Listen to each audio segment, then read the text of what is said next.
할렐루야. 사랑하는 동인 가족 여러분, 함께 예배드리고 함께 교제하는 여러분들이 있어서 좋고 또 여러분들을 사랑합니다.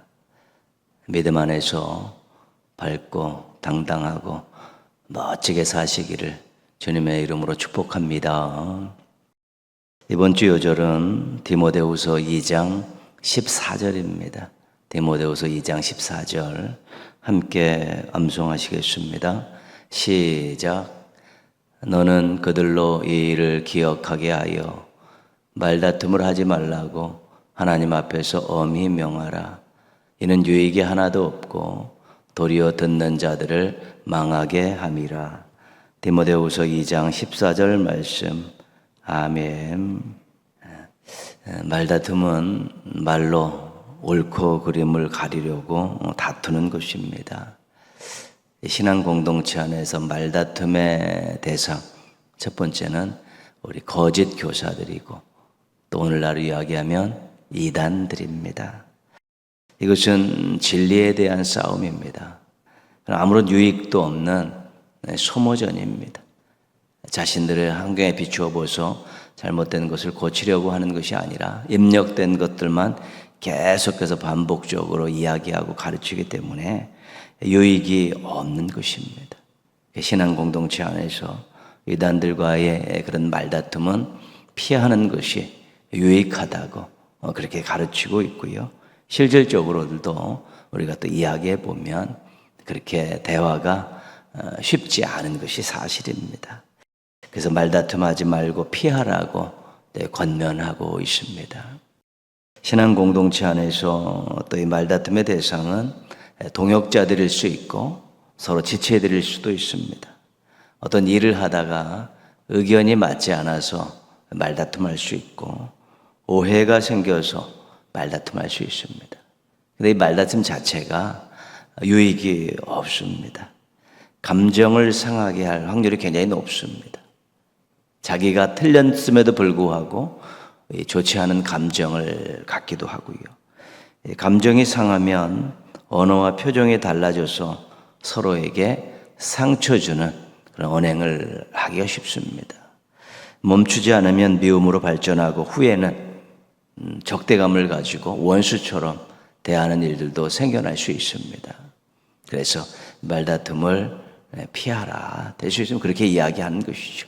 물론 완전하게 피할 수는 없겠고 또 말다툼을 통해 좋은 결과들을 만들어낼 수도 있지만 이것이 감정이 되고 상처를 주고받고 나중에는 적대감까지 갖게 된다면 아무런 유익도 없고 서로 신앙에 큰 손해를 볼 수밖에 없는 것입니다. 우리 신앙인들은 경솔한 말과 행동을 하지 않아야 합니다. 좀 진중하게 생각하고 이야기해야 되죠. 상대방의 의견을 이해하려고 노력하죠. 상대방의 입장에서 왜 그런 말을 했을까? 그런 행동을 했을까? 이해하려고 노력을 하는 게 좋고요. 잘 맞출 수 없으면 다음을 기약하는 것이 좋습니다. 거기서 괜히 풀어놨다가 말다툼 시작되면 문제가 커질 수 있으니까 조짐이 보이면 다음으로 밀어넣는 것이 좋고요. 신앙 공동체 안에서 무엇보다도 서로 가족이고 지체라는 그런 의식을 가지고 존중해주는 기본적인 마음을 가지고 있으면 우리가 말다툼을 안 할 수 있고 또 줄일 수 있고 잘 해결할 수 있고 그런 것입니다. 생각과 의견이 달라도 공격적인 태도를 버리고 넉넉한 마음으로 또 풀어가실 수 있다면 우리가 더 유익된 관계들을 유지할 수 있고 그 일에 대해 그 사안에 대해서 또 좋은 결과들을 만들어낼 수 있게 될 것입니다. 늘 넉넉한 마음을 품고 살아가는 우리 성도들 되시기를 주님의 이름으로 부탁드리겠습니다. 찬송가 325장 함께 찬송하시겠습니다. 찬송 후에 이혜진 권사님께서 기도 인도해 주시겠습니다.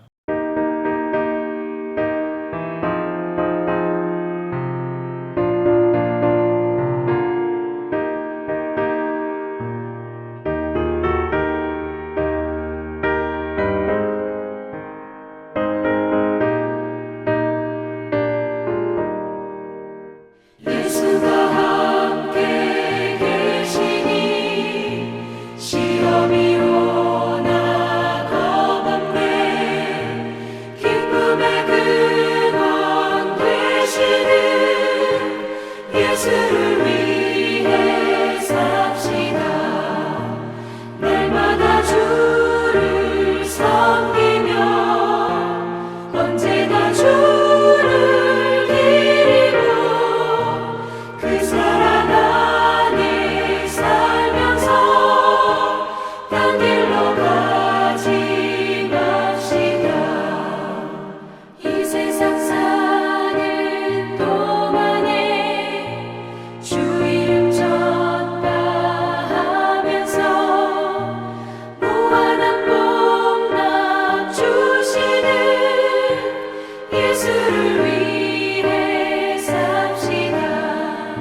예수를 위해 삽시다.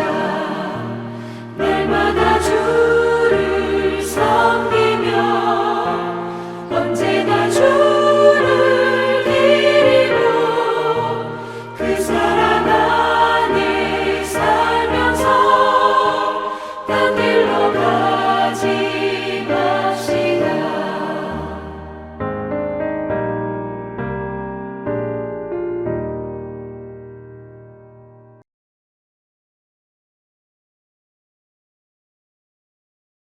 하나님 아버지, 은혜를 감사드립니다. 우리를 사랑으로 구원해 주시고 자녀 삼아 주셔서 오늘까지 인도해 주신 것을 감사드립니다. 우리가 주님께 받은 사랑을 감사로 올려드리며 세상에 나아가 주님처럼 살고자 하지만 분별하지 못하고 성령을 따르지 못하여서 구별된 삶을 살지 못하는 연약함을 이 시간 주님 앞에 고백하오니 우리에게 긍휼함을 베풀어 주시옵소서. 다시금 정결한 영을 부어주셔서 진실한 마음으로 주님 앞에서 예배하는 시간이 될 수 있도록 우리를 도와주시옵소서. 서로 사랑하라고 말씀하신 주님, 우리가 세상의 가치를 쫓으며 높아지려고 애쓰는 자들과 마음을 같이 하지 않고 주변의 연약한 자와 우는 자들을 돌아보고 주님의 마음으로 돕고 함께 울 수 있는 작은 예수로 살아가기를 소망합니다. 낮고 천한 주님이 가시는 그곳으로 우리의 손과 발이 움직이는 믿음의 자녀로 살기를 소원합니다. 받은 은혜를 갚고 싶어 견딜 수 없는 뜨거운 마음들을 우리에게 부어주시옵소서. 하나님 아버지, 우리가 거룩한 부담을 품고 구원의 감격을 다시 끌어올리며 영혼 구원의 사역을 감당하고자 터치전도를 준비하고 있습니다. 마음밭에 긍정의 씨앗이 뿌려져서 전교인이 관심 갖게 하시고 감사로 감당할 수 있도록 도와주시옵소서. 하나님의 뜻이 이 땅 가운데 이루어지는 것에 우리가 사용되는 기쁨을 맛보게 도와주시옵소서. 우리는 주님을 기쁘시게 하기 원합니다. 도와주시옵소서.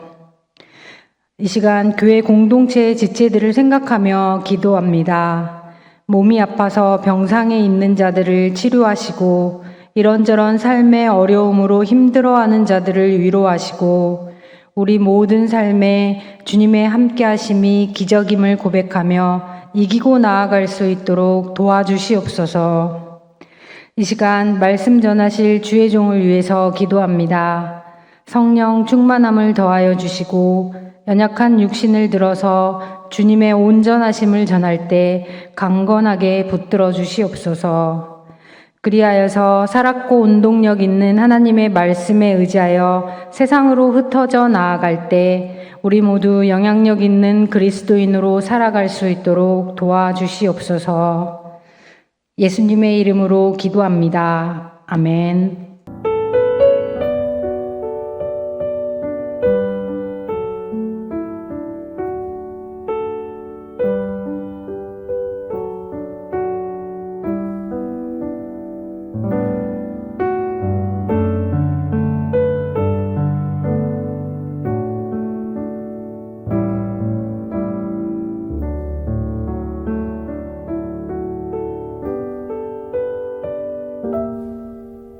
오늘 주신 하나님 말씀은 로마서 2장 17절에서 29절까지 말씀입니다.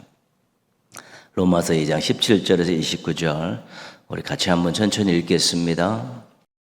유대인이라 불리는 내가 율법을 의지하며 하나님을 자랑하며 율법의 교훈을 받아 하나님의 뜻을 알고 지극히 선한 것을 분간하며 맹인의 길을 인도하는 자요 어둠에 있는 자의 빛이요 율법에 있는 지식과 진리의 모범을 가진 자로서 어리석은 자의 교사요 어린아이의 선생이라고 스스로 믿으니 그러면 다른 사람을 가르치는 내가 내 자신은 가르치지 아니하느냐? 도둑질하지 말라 선포하는 내가 도둑질하느냐? 간음하지 말라 말하는 내가 간음하느냐? 우상을 가증히 여기는 내가 신전 물건을 도둑질하느냐? 율법을 자랑하는 내가 율법을 범함으로 하나님을 욕되게 하느냐?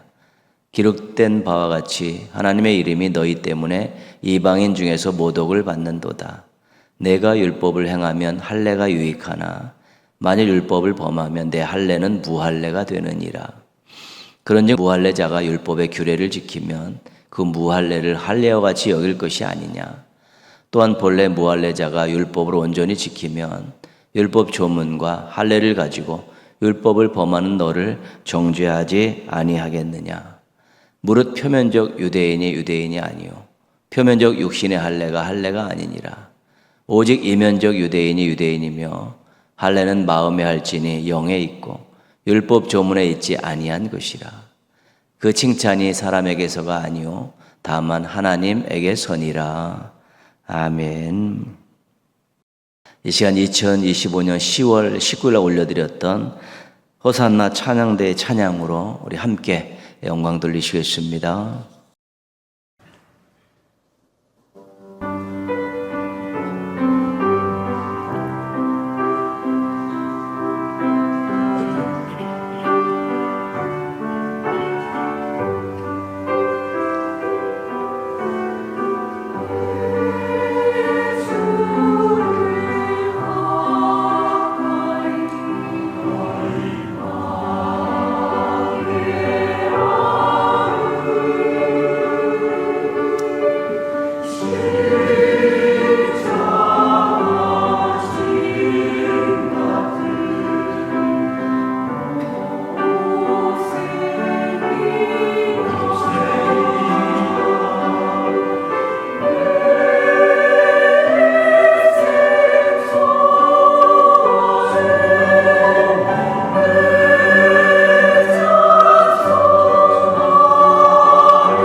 아멘. 복음을 주제로 쓰여진 편지인 로마서를 지금 우리가 공부하고 있습니다. 조금 좀 딱딱한 내용이고 또 교리적인 그런 면들이 있기 때문에 좀 부담스러울 수 있지만 말씀을 찾아가면서 조금씩 이해하시고 또 반복적으로 계속 공부하니까 좀 더 깨달음이 또 시간이 갈수록 더해질 것입니다. 우리가 1장 18절에서 3장 20절까지 큰 덩어리를 지금 살펴보고 있습니다. 그 덩어리의 주제는 모든 사람이 죄인이다. 모든 사람은 인간적인 조건을 넘어서서 죄 아래에 있다. 이 큰 주제를 이제 설명하고 있습니다. 우리가 복음에 대한 정의를 먼저 1장 1절에서 17절까지 이야기한 두 가지가 있었습니다. 첫 번째는 복음은 하나님의 약속이다. 누구에 관한 약속입니까? 하나님의 아들에 관한 약속입니다. 하나님의 아들은 어떤 분입니까?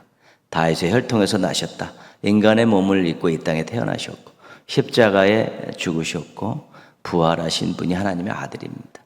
십자가에서 속죄하시기 위해서 또 영생을 주시기 위해서 부활하셨다는 것이죠.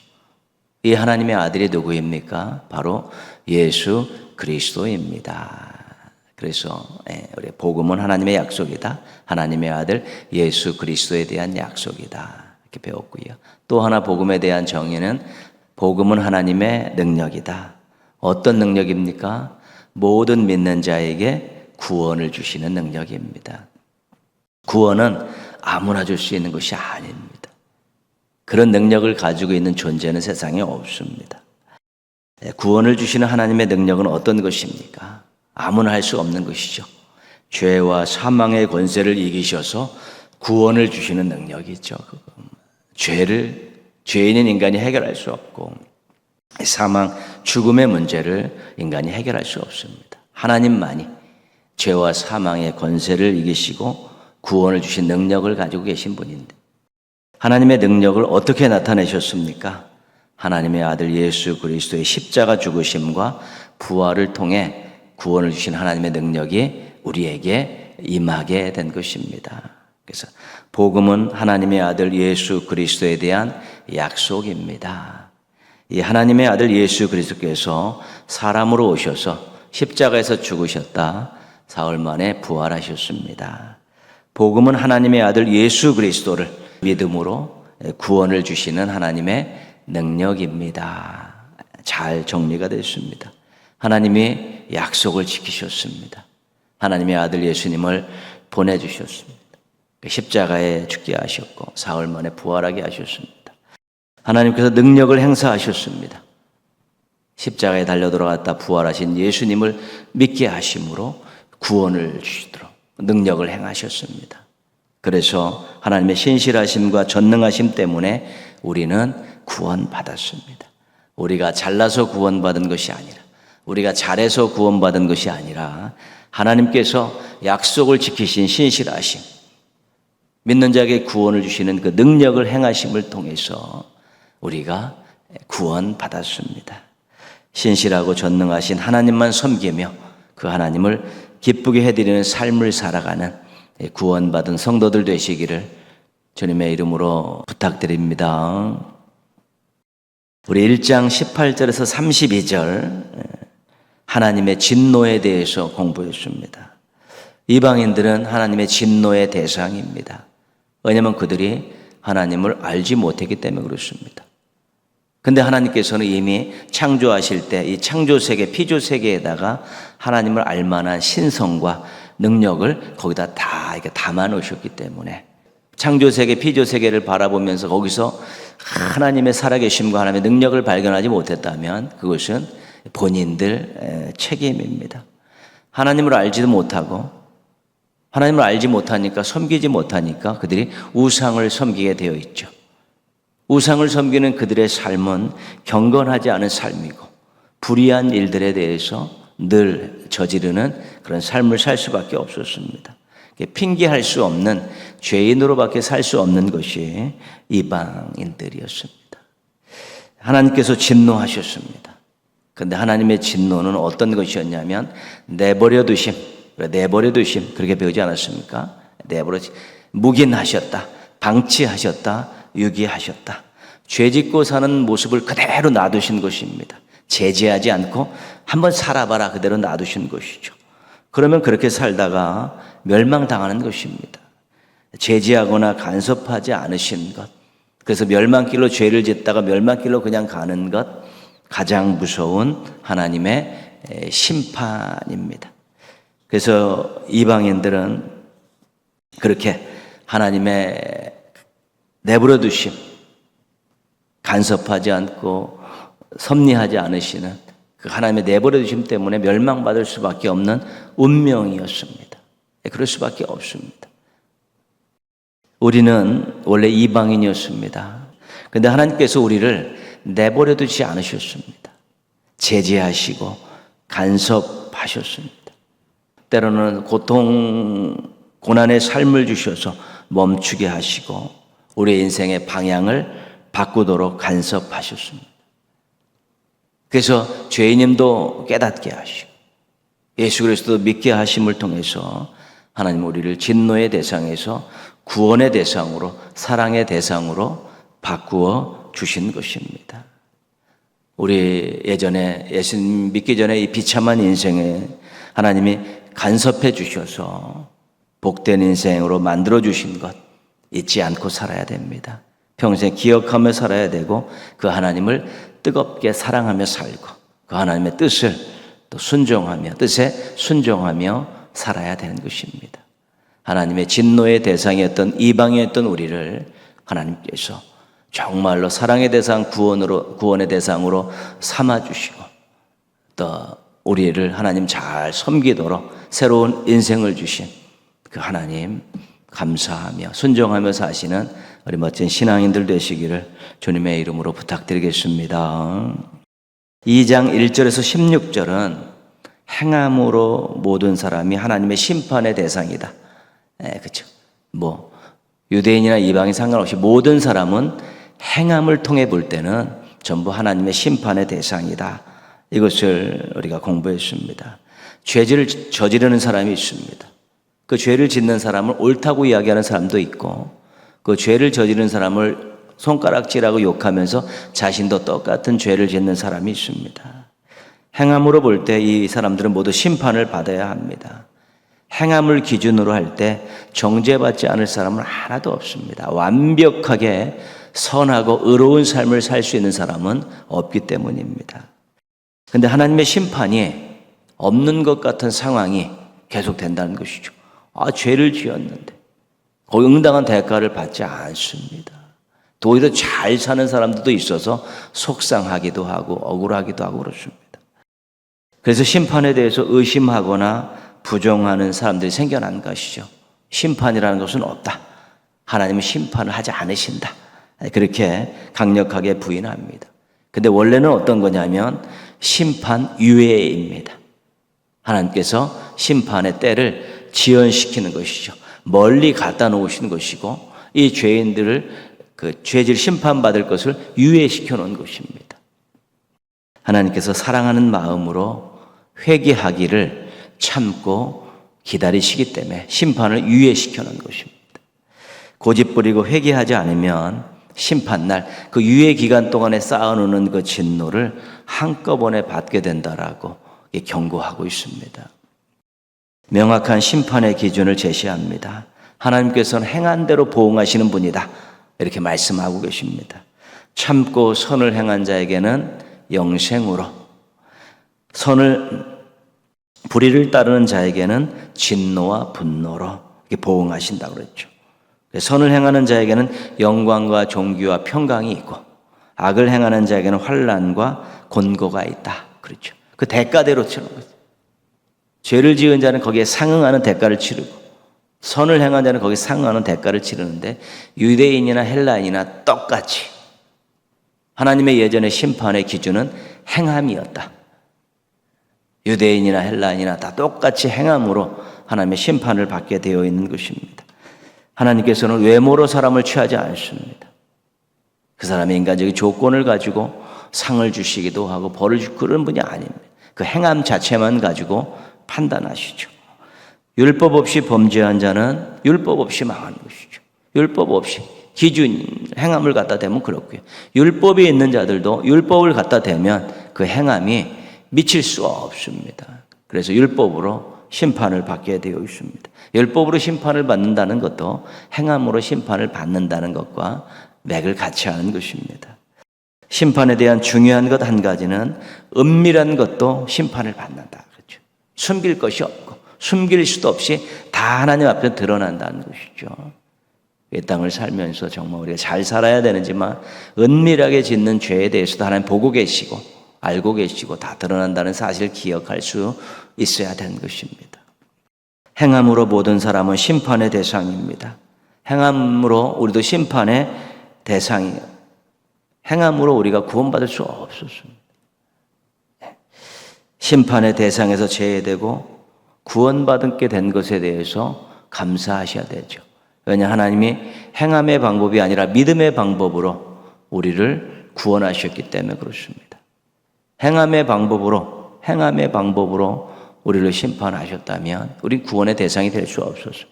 그러나 믿음의 방법을 가지고 하나님 우리를 구원하셨기 때문에 우리가 구원의 감격을 누릴 수 있었기 때문에 그렇습니다. 심판에 대한 두려움을 우리가 떨쳐버릴 수 있습니다. 우리가 구원받았기 때문에 믿음으로. 그러나 하나님 앞에서 부끄럽지 않게 살아야겠다는 마음을 가지고 삶을 가꾸어가는 것은 필요한 일입니다. 구원에 대한 감격을 가지고 그러면 구원받은 자답게 살려고 노력하게 될 때 우리의 행함이 우리의 삶이 심판의 기준이 될 수는 없지만 하나님을 기쁘시게 하고 하나님의 영광을 위해 살아가고 또 우리가 어떤 하나님으로부터 칭찬받고 인정받는 기준은 될 수 있는 것입니다.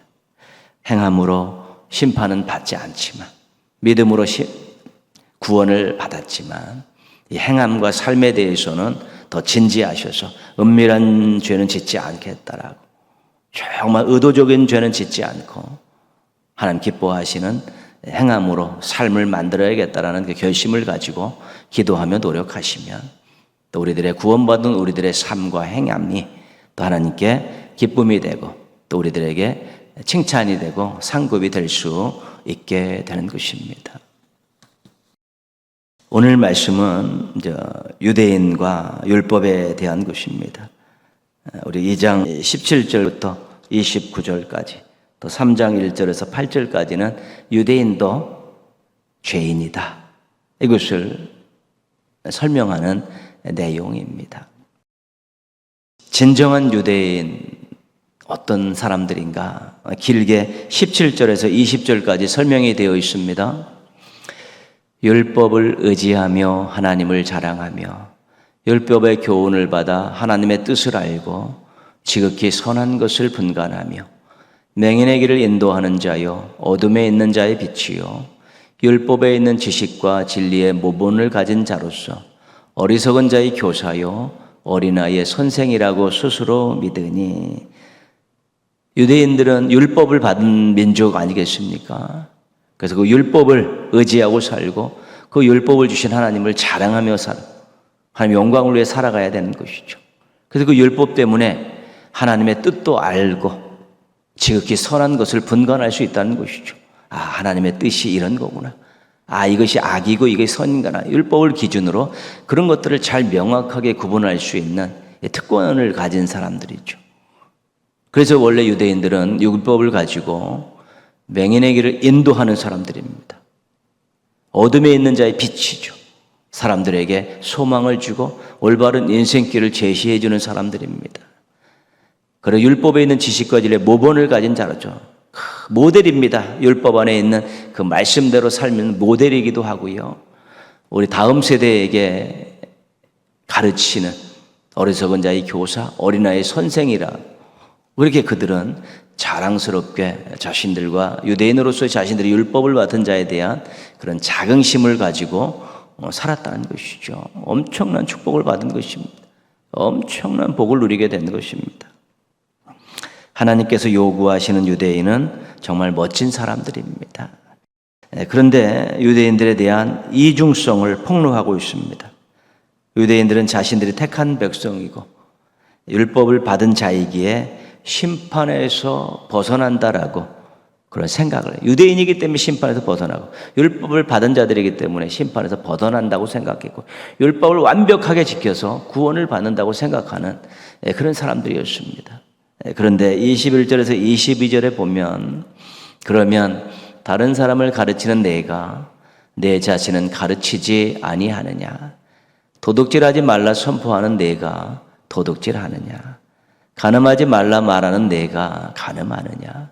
우상을 가증히 여기는 내가 신전 물건을 도둑질하느냐? 하나님의 백성으로 택함받고 율법도 받은 자가 아는 것과 행하는 것이 다르다는 것입니다. 가르치는 것과 반대로 살고 있다는 것입니다. 물론 그들이 도둑질하거나 간음하거나 신전 물건 도둑질하는 일은 안 하는 사람도 많습니다. 그러나 그들이 율법 전체를 놓고 볼 때 그 율법에서 명시한 것들, 본인들이 또 가르치는 것과 반대되는 행동을 한다는 것이죠. 할 수밖에 없습니다. 능력이 없기 때문에 그렇고 그들도 시험과 유혹을 받기 때문에 그렇습니다. 또 그들도 나름대로 자신의 욕심에 끌려서 그럴 수도 있는 것입니다. 인간은 다 연약하기 때문에 그런 것입니다. 23절 보시면요, 아주 강력한 말씀이죠. 율법을 자랑하는 내가 율법을 행함으로 하나님을 욕되게 하느냐? 자신의 율법을 받은 택한 백성이라고 막 이야기하는데 율법을 범함으로써 그것이 하나님을 욕되게 한다는 것이죠.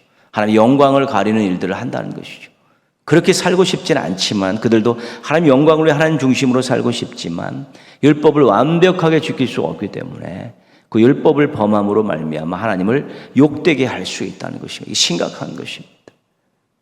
이거 우리들도 구원받은 인생들이 하나님을 욕되게 할 수 있습니다. 하나님의 영광을 가릴 수 있습니다. 왜요? 하나님 말씀대로 살지 않으면 우리도 욕먹는 것이 아니라 궁극적으로 하나님께서 욕먹는다는 사실을 기억해야 되는데 유대인들 똑같이 우리들과 그런 형편에 놓여 있었던 것입니다. 25절입니다. 내가 율법을 행하면 할례가 유익하나 만일 율법을 범하면 내 할례는 무할례가 되느니라. 할례는 하나님의 백성이 되었다는 표시가 아니겠습니까? 근데 율법을 행하면 할례가 유익하지, 하나님의 백성이다. 할례를 통해서도 율법을 통해서도 그걸 알 수 있는데 율법을 범하면 하나님의 백성이 하나님 말씀을 범한다고? 그럼 그 할례가 아무런 의미가 없지 않는 거냐? 그렇게 이야기가 된다는 것이죠. 할례가 하나님의 백성이라는 표식이라면 율법을 잘 행함을 통해 하나님의 백성이라는 것을 드러내야 돼. 율법을 범하면 그 할례 자체가 의미가 없고 무할례, 할례 받지 않은 것과 무엇이 다르냐? 그렇게 지금 유대인들에 대해서 그렇게 할례와 결부돼서 율법을 결부시켜서 그렇게 그들을 책망하고 있는 것입니다. 28절입니다. 무릇 표면적 유대인이 유대인이 아니요 표면적 육신의 할례가 아니니라. 표면적으로는 겉으로 드러났다는 것이죠. 겉으로. 너네 유대인이라는 그 민족, 족속만 가지고 너희들이 정말 하나님의 백성이라고 이야기하느냐. 육신의 칼을 댄 그 할례만 가지고 너희들이 하나님의 백성이라고 이야기하느냐. 이면적 유대인, 이면적 할례가 중요하다는 것이죠. 난 진짜 하나님의 백성입니다. 하나님 말씀대로 살겠고 율법을 지키며 살겠습니다라는 그러한 이면적 유대인, 이면적 할례를 요구하고 있는데 자꾸만 우리는 선택받은 유대인입니다. 우리 할례 받았기 때문에 하나님의 백성입니다. 그래서 우리는 심판받지 않습니다. 우리는 행함으로 구원받을 수 있습니다. 그런 이야기들을 하게 된다는 것입니다. 29절 말씀입니다. 그 칭찬이 사람에서가 아니요 다만 하나님에게서니라. 하나님의 행함을 가지고 심판을 하시면 다 걸리게 되어 있는 것이죠. 하나님 모든 것을 판단하신 분이라는 것이죠. 완벽하게 지켰다고 하나님께서 칭찬하시지 않습니다. 그럼 칭찬받으면 마땅한 것이지만 그래도 자신이 하나님의 백성이고 율법을 사랑하는 마음을 가지고 겸손하게 살고 있지만 사람에게서 칭찬드리려 하지 말라는 것이죠. 하나님에게서 칭찬드리려 하라는 것이죠. 하나님의 기준에 의해서 하나님의 뜻에 맞추어서 칭찬을 받아야지 자신들이 유대인이라는 민족을 가지고 할례를 받았다는 것 가지고 율법을 또 자신들이 맡았다는 것 그것만 가지고 겉모양만 가지고 참으로 사람에게 칭찬받으면서 심판이 없는 듯 또 구원받았듯 살지 말라는 것이죠. 하나님이 모든 것들을 판단한다고 말씀하고 계신 것입니다. 유대인들은 율법을 주셨지만 완벽하게 지킬 수 없습니다. 하나님 그거 다 알고 계십니다. 특히 구원과 관련되어서 율법은 짐일 수밖에 없습니다. 율법을 완벽하게 지켜야 구원을 받을 수 있다면 그 누구도 구원받을 수 없다는 것입니다. 결국 유대인들도 율법을 기준으로 하면 죄인입니다. 지키지 못하는 것이 있기 때문에 그렇습니다. 율법은 완벽하게 지켜야만이 의인인데 율법을 완벽하게 지킬 수가 없습니다. 유대인들도 그 율법의 기준으로 보면 죄인이라는 것입니다. 율법으로 구원받으려 했던 유대인들이 결국 실패하지 않았습니까? 신약 성경에 사도 바울이 끊임없이 유대인들과 싸웠던 내용이 그것 아닙니까? 그들은 행함으로 구원받아야 된다. 사도 바울은 아니다, 믿음으로 받아야 된다. 그렇죠. 모든 사람들은 다 행함을 통해 볼 때 또 율법을 가지고 있음에도 불구하고 다 죄인이다. 늘 예수 그리스도께 돌아와서 믿고 구원받아야 된다. 그렇게 얘기하고, 유대인들은 아니다. 우리는 율법, 할례, 유대인이란 족속 이것만 가지고도 우리는 심판을 면할 수 있고 구원받을 수 있다. 그리고 유대인으로서 또 예수님을 믿고 구원받은 사람들은 또 한동안 예수님도 필요하지만 또 할례나 또 이러한 의식들을 행함을 통해서 구원이 완벽하게 이루어진다. 반쪽짜리를 또 주장하지 않습니까? 사도 바울이 그것과 또 끊임없이 싸우지 않았습니까? 구원에 행함이라는 것이 들어오지 않아야 된다는 것입니다. 기준이 아니라는 것입니다. 기준은 믿음이고 행함은 믿음으로 구원받은 그 이후의 삶에 대한 내용이라고 이야기하는 것입니다. 행함으로 구원받을 수 없다. 신약 성경에서 이야기하는 중요한 내용이고 믿음으로 구원받을 수 있다. 또 신약 성경에서 주장하는 구원에 대한 진리에 대한 내용이죠. 행함으로 구원받을 수 있다면 유대인들이 가장 가까운 사람들이죠. 왜냐하면 율법을 그대로 지키려고 굉장히 노력했던 사람이죠. 연약하고 부족함이 있어 지키지 못한 부분이 있어서 죄인이지만 그런 것입니다. 그래서 행함으로 구원받는다는 유대인들의 이런 생각들이 굉장히 많이 성경에서 부정적으로 취급받는 이유는 결국은 그들도 율법을 행함을 통해서는 죄를 해결할 수 없기 때문에 그런 것입니다. 죄의 문제가 구원과 연루되어 있기 때문에 그렇죠. 그래서 오늘 말씀에서도 유대인들 정말 율법을 받은 택한 백성이고 할례를 받은 하나님의 백성이지만 그들도 죄인일 수밖에 없다. 완벽하게 율법을 지킬 수 없고 실은 그 율법을 완벽하게 지키려고 아무리 노력해도 죄의 문제는 해결할 수 없기 때문에 그런 것입니다. 율법을 행함으로 구원받는 방법을 따른 유대인들의 이 어리석음이 오늘날까지 사람들에게 의해서 계속 유지되고 있습니다.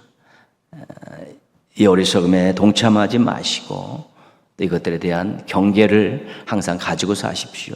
믿음으로 구원받은 귀한 진리로 무장하십시오. 인간이 어떤 조건과 어떤 노력으로도 정말로 구원에 이를 수 없고 심판에서 벗어날 수 없고 진노에서 제외될 수 없습니다. 구원이 노력의 산물이 아니라 선물이라는 것 기억해야 되죠. 하나님께서 예수를 통해서 은혜로 믿음으로 주신 선물이라는 것 우리가 꼭 기억할 수 있어야 되는 것입니다. 늘 행함으로 구원받으려는 이런 많은 시도들이 있는 이 땅에서 믿음으로 구원받다는 감격을 가지고 또 확신을 가지고 또 경계하며 사시고 행함으로 구원받으려는 모든 사람들에게 또 예수 그리스도의 주인공인 이 복음을 더 잘 전하며 사셔서 또 많은 사람들에게 믿음으로 구원받는다는 사실을 인지시키고 그들을 생명길로 이끄는 멋진 성도들 되시기를 주님의 이름으로 축원합니다. 기도하겠습니다. 행함으로 구원받으려는 어리석은 사람들에게 우리가 진리를 구원의 진리를 가지고 깨달음을 줄 수 있는 그런 또 능력을 달라고요. 믿음으로 구원받았음에 감사하며 복음을 전하며 살 수 있게 해달라고 우리 여러분 자신들을 위해서 기도하시고요. 이 나라가 정치가 안정이 되고 경제가 회복이 되고 사회가 또 건전한 그런 나라가 될 수 있게 해달라고 기도하시고요. 진실하고 성실한 사람들이 인정받고 서로 사랑하는 분위기가 또 넘쳐나는 아름다운 나라와 이 사회가 되어서 국민들이 행복하고 다음 세대들이 꿈을 갖고 커갈 수 있게 해달라고 우리 한번 같이 기도하겠습니다.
하나님 아버지, 또 주중에 이렇게 시간을 내서 장소를 정해서 예배드리게 해주셔서 감사를 드립니다.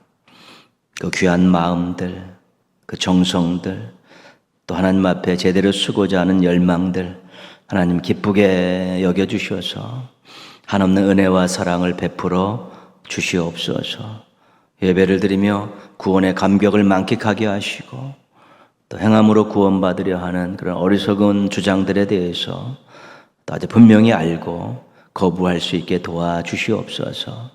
우리 주변에도 여전히 믿음이 아니라 행함으로 구원받으려는 가르침들이 있고 또 그것을 따르는 사람들이 많이 있습니다.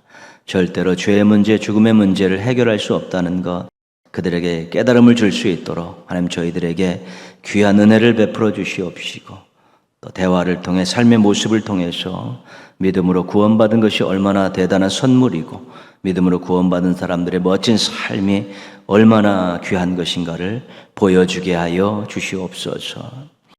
하나님 아버지, 또 저희들의 인생 살아가면서 하나님의 선물인 구원을 받았다는 이 사실 때문에 감격하고 감사하고 또 당당하고 또 소망을 가지고 살아가게 하여 주시고 주변에 있는 사람들에게 우리들의 인생 전체를 통해 삶을 통해서 또 우리들의 또한 복음 전함을 통해서 그들에게 인생의 새로운 길을 열어주고 또 행복을 맛보게 하고 하나님 앞으로 인도하는 아름다운 역사들을 이루어가게 하여 주시옵소서.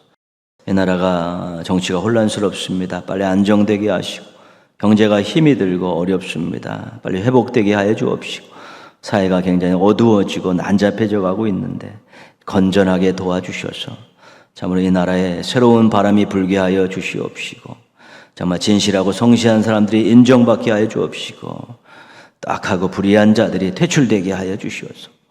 참으로 지도자들도 또 국민들도 정말 제대로 된 모습들로 살아가게 하여 주셔서 전체적인 나라의 분위기와 방향이 바뀌어가게 하여 주옵시고 서로 좀 사랑하고 서로 인정해주고 존중해주는 그 아름다운 분위기가 또 만들어져서 또 평안하고 또 기쁘고 또 사랑으로 무장되어지고 함께 상생하고 공생하는 그런 분위기들이 만들어져서 이 나라가 뜨거워지고 사랑으로 하나 되게 하여 주셔서 기쁨을 누리고 행복을 맛보는 국민들 되게 하시고 꿈을 가지고 커가는 다음 세대들이 되게 하여 주옵소서. 한국교회와 성도들을 통해 이 나라에 새로운 바람을 일으켜 주시고 이 나라와 국민들이 하나님을 향해서 방향을 바꾸고 또 귀하고 아름다운 삶들을 역사들을 만들어갈 수 있도록 도와주시옵소서. 하나님 남은 기간 동인의 가족들 또 이렇게 하루하루의 삶을 인도해 주시고 도와주시기를 원합니다. 다른 의미 있고 값진 시간들 보내게 하시고 하나님이 함께 하신 증거들을 가지고 살게 도와주시옵소서. 주일에는 다 같이 함께 모여서 하나님께 최고의 영광을 올려드리고 하나님을 최고로 기쁘게 해드리는 예배를 드릴 수 있는 예배자들로 만나게 하여 주시옵소서. 하나님께서 늘 저희 교회와 가정들과 성도들을 통해 영광받아 주옵시고 예비된 한없는 은혜와 사랑과 복을 말씀을 허락하여 주시옵소서. 예수님의 이름으로 기도합니다. 아멘. 하늘에 계신 우리 아버지, 아버지의 이름을 거룩하게 하시며 아버지의 나라가 오게 하시며 아버지의 뜻이 하늘에서와 같이 땅에서도 이루어지게 하소서. 오늘 우리에게 일용할 양식을 주시고 우리가 우리에게 잘못한 사람을 용서하여 준 것 같이 우리 죄를 용서하여 주시고 우리를 시험에 빠지지 않게 하시고 악에서 구하소서. 나라와 권능과 영광이 영원히 아버지의 것입니다. 아멘. 금없는 경건 고아와 과부를 위해 삶 나누는 것 주 이름으로 사랑을 전할 때 아름다운 주의 나라 이루어지네. 천국의 소망, 천국의 소망 부은 당신 주님 앞에서 바로 당신을 그의 편지로 편지로